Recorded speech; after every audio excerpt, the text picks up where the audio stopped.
qui oppose tant Guillaume Soro à Alassane Ouattara? Quel est le problème de fond? Qu'est-ce qui les oppose tant qui fait qu'ils ne peuvent pas s'attendre? Alassane Ouattara ne vous dira jamais la vérité. Mais moi je vous le dirai. Tout tient à une ambition démesurée du président Ouattara, qui estime que lui, il veut rester au pouvoir, il veut mourir au pouvoir. Guillaume Soro ne l'a pas accepté. Ne cherchez pas loin, hein. Les arguments que je vous donne là. Il ne faut pas chercher loin, tout le reste là découle de ça. Premièrement, Alassane Ouattara dit à Guillaume Soro de se retirer de tout ce qui est candidature, de quoi que ce soit, pour que lui, il reste président à vie. Quand il va mourir, comme Houphouët-Boigny l'a fait, là, Guillaume Soro va lui succéder. Mais ça, c'est la première des choses, qui est la base de tout. Et sur cette base, Guillaume Soro lui demande, mais si moi je me retire là, qu'est-ce que tu fais de Bédié, de quoi? Il dit non, tout cela, tant que moi je suis vivant, ils ne seront jamais président. Bédié, c'est fini. Bédié, même le PDCI ne sera plus jamais président en Côte d'Ivoire ici, tant que moi je suis là. Alors, c'est là que Guillaume Soro lui dit, non, c'est dangereux. Si on veut le faire, ça va remonter les autres contre nous. Je ne peux pas être d'accord avec ça. Au regard de ce que ce monsieur a fait, le PDCI a fait, pour que toi tu sois au pouvoir, je ne peux pas être complice d'une telle forfaiture. Voilà le premier problème qui les a opposés. Alors il se pose, comme il n'a pas l'habitude d'accepter les contradictions, il s'est dit, mais Guillaume Soro est qui pour lui dire non à ça? Voilà le fond du problème. Et il attend que Guillaume Soro dise, ok, moi je me mets à ta disposition, on va suivre ta logique, tel que les autres qui sont autour de lui là ont accepté là. Tous ceux qui ont accepté cette logique, c'est ceux qui sont avec lui aujourd'hui. Comme il n'a pas accepté ça, donc il faut le combattre par tous les moyens. C'est ainsi qu'il allait réveiller tous les moustiques, tous les cafards, toutes les guêpes, toutes sortes d'ordures humaines pour les braquer contre Guillaume Soro et le pousser à sortir du RHDP. Guillaume Soro, un homme de dignité et d'honneur, a décidé de se retirer. Quand Guillaume Soro s'est retiré, ils ont déroulé le second tapis. Le second tapis, le poussant dans les erreurs. On le tape, il réagit, il se défend. Quand il se défend, on dit, ah non, c'est fini. Voilà comment il allait fabriquer les complots de tout genre pour emmerder le monsieur. Parce qu'il faut que vous sachiez l'historique. Et on a atteint un niveau où Guillaume Soro ne pouvait plus faire marche arrière. Et lui non plus, comme on le sait, orgueilleux. Il ne voulait non plus pas aller bas la terre. Au monde, tout le monde disait non, allons-y bas la terre, il faut que ça se règle, il faut que ça se règle. Lui, les médiateurs, des amis présidents, à lui et à Guillaume Soro, des amis en commun, au plan international, au plan national, des gens ont tenté de faire une médiation. Il n'a jamais accepté. Et il a posé la deuxième condition. 1. Que Guillaume Soro fasse une déclaration officielle pour dire qu'il ne sera pas candidat aux élections de 2020. 2. Que Guillaume Soro demande publiquement pardon et de retourner au RHDP. Il faut que Guillaume Soro fasse ces annonces-là publiquement. Je répète. 2 conditions. La première condition, c'est que Guillaume Soro doit animer une conférence de presse pour dire qu'il ne sera pas candidat aux élections de 2020. Deuxième condition, qu'il demande pardon et qu'il retourne au RHDP. Si Guillaume Soro ne le fait pas, lui va boire le sang de Guillaume Soro. Il va lui montrer que Guillaume Soro est trop petit pour lui le contredire. Voilà le fond de leur problème. Il n'y a pas 2 autres choses, hein, c'est les 2 problèmes. Nous autres, nous qui sommes avec Guillaume Soro, je suis de ceux qui ont eu Guillaume Soro au téléphone. Le député Bensouk est témoin. Et nous avons dit à Guillaume Soro, qu'à cela ne tienne, il faut venir, quand tu rentres au pays, il faut parler avec Alassane Ouattara, va demander pardon à Alassane Ouattara. Le reste, on va gérer. Mais Alassane Ouattara a dit non, il refuse que Guillaume Soro même vienne en Côte d'Ivoire tant qu'il n'a pas fait ces 2 conditions, tant qu'il ne les a pas remplies, tant qu'il n'a pas fait une déclaration de renonciation à sa candidature, tant que Guillaume Soro n'a pas fait une déclaration du pardon officiel et de son retour au RHDP, Guillaume Soro ne rentre pas au pays. Voilà le fond du problème. Alors quand la tension a commencé à s'exercer entre eux, il a pris ses frères, il a pris ses amis, il les a jetés en prison, il a chassé certains, créant les conditions d'insécurité, les poussant à l'exil. Voilà le fond du problème. Il est resté dans cette même logique. Tu es resté toujours dans cette même logique du bras de fer, de vouloir écraser du Guillaume Soro. Mais est-ce que tu sais que il a des parents, le vieux? Quand tu fais ça, est-ce que tu sais que Guillaume Soro a des parents qu'on appelle Sénifo? C'est un peuple que tu ne connais pas. Tu ne pratiques pas, que tu n'as pas pratiqué. C'est un peuple de dignité et d'honneur. Vous voulez que quelqu'un vous suive toute sa vie et en même temps vous promettez de tuer ses enfants. Aujourd'hui, faisons le bilan sur Ferké.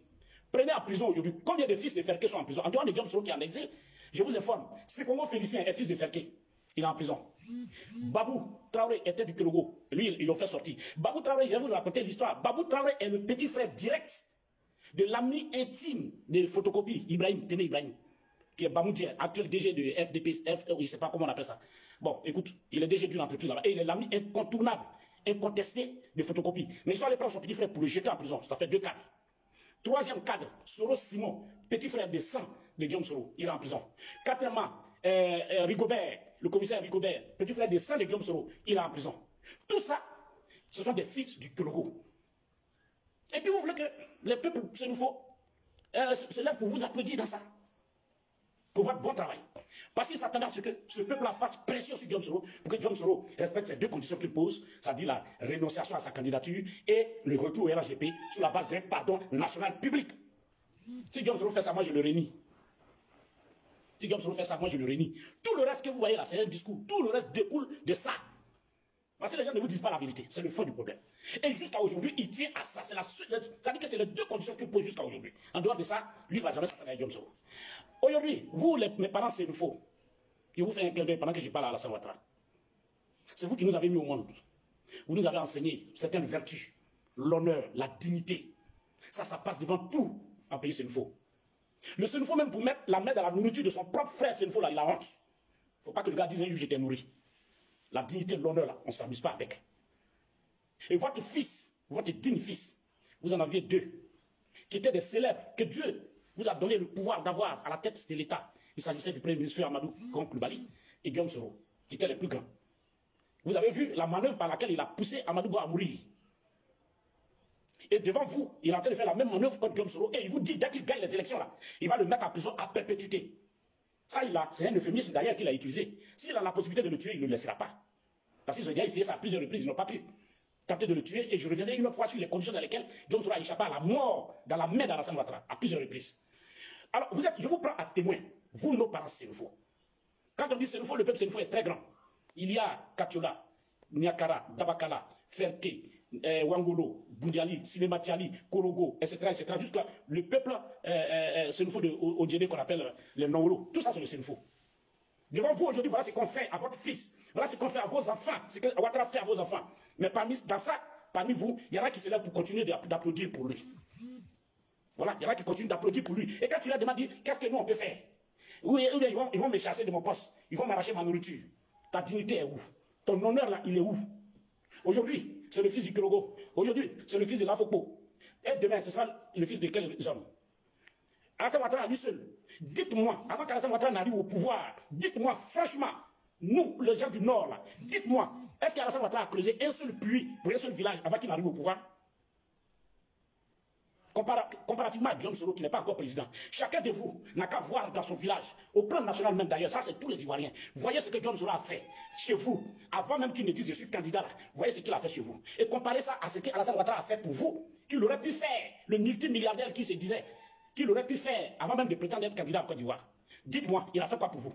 Pour que vous acceptez de sacrifier vos enfants de cette façon pour lui faire plaisir. Ça fait 10 ans qu'il est au pouvoir. Ça fait 10 ans, c'est facile de dire oui, Alassane a travaillé, il a travaillé. Ça est l'argent de la caisse de l'État. Dites-moi s'il a fait la peinture même d'une seule mosquée pour vous, avant même d'être candidat.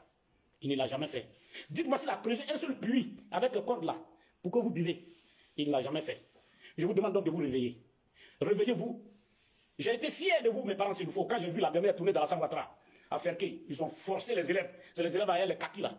Comme au temps colonial là, c'est eux qui sont sortis pour l'accueillir. Ça a été la même chose. Un accueil morose à Korogo. Ça n'a pas suffi, il allait à Boundiali. J'ai compté les gens qui étaient arrêtés sur la route, même pas 200 personnes. Après ça, il a mis le cap sur Odjene, qui est la terre de ses parents maternels. Les Odjeneka l'ont boudé. À part ceux qui ont eu peur de perdre leur poste, qui sont venus s'attrouper là. Les Odjeneka qui devaient sortir comme un destin d'abeille, ils sont restés chez eux. Voilà l'humiliation qu'il a subie pendant sa dernière tournée au Nord. Ça, c'est une bonne leçon. Continuez donc.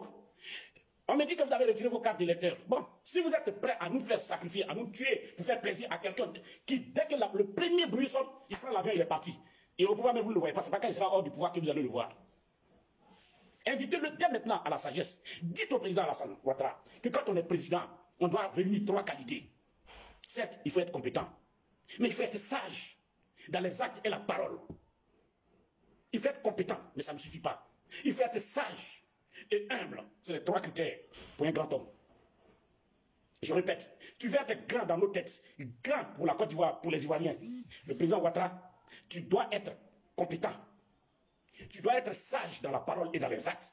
Et puis tu dois être humble parce que tu n'es pas Dieu.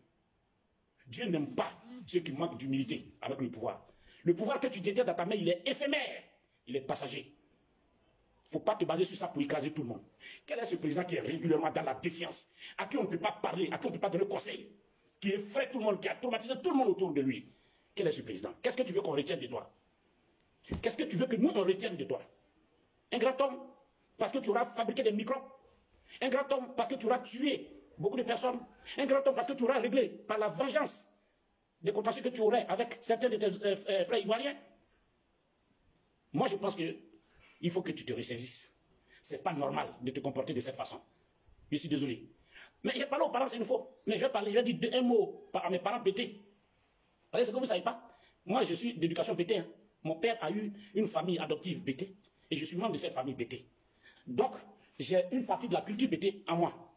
C'est que chez vous, vous les bétés, vous êtes assis. Aujourd'hui là, votre gendre, votre beau-frère, qu'on appelle Guillaume Soro, Alassane Ouattara dit, si lui gagne les élections là, s'il a pu passer le 31 là, parce qu'il n'a pas fait de gagner même, il attend seulement le premier. Il dit dès le premier matin, ça dit qu'il est tellement sûr déjà que tout est déjà bouclé, géré, calé, un coup KO, que dès le 1er novembre là, lui va mettre tout ce qui est Guillaume Soro en prison. Il va le mettre en prison à perpétuité. Le mari de votre fille, Aoutouri, Saba. Alassane Nana, novembre 1er mois, bon, Dieu Soro, Dieu Mouazo, Dieu Moufa, ma diramou, ma Dieu traîne. Donc, aïe, bête graine, ça va à Gala Aoutouma, à mon vote Coran. Ne pas à Aboubi, Abou Louis, moi, Soro Guillaume, moi-même, Aoutouri. Au moi, comment on les appelle, les Grognois. Soro Guillaume jusqu'à 4 Grognois avec votre fille. On a encore dit Moufa, on va traîner. Je répète en français. Vous, votre gendre là, Alassane Ouattara dit, dès le 1er novembre là, il va le mettre en prison, à perpétuité. Lui, il est déjà le juge. Il a déjà rendu Guillaume Soro coupable. Il a déjà jugé, il a déjà condamné à perpétuité. Et il n'y a pas de juge encore ici qui va lui dire non, ça là, il va faire. Maintenant, si vous, dans ça là, on vous a parlé, vous qui êtes fiers d'avoir un beau. Quand je dis beau d'embêter aujourd'hui, c'est Guillaume Soro, c'est Daloa, c'est Ganoua, c'est Issia, c'est Soubré, c'est etc., etc.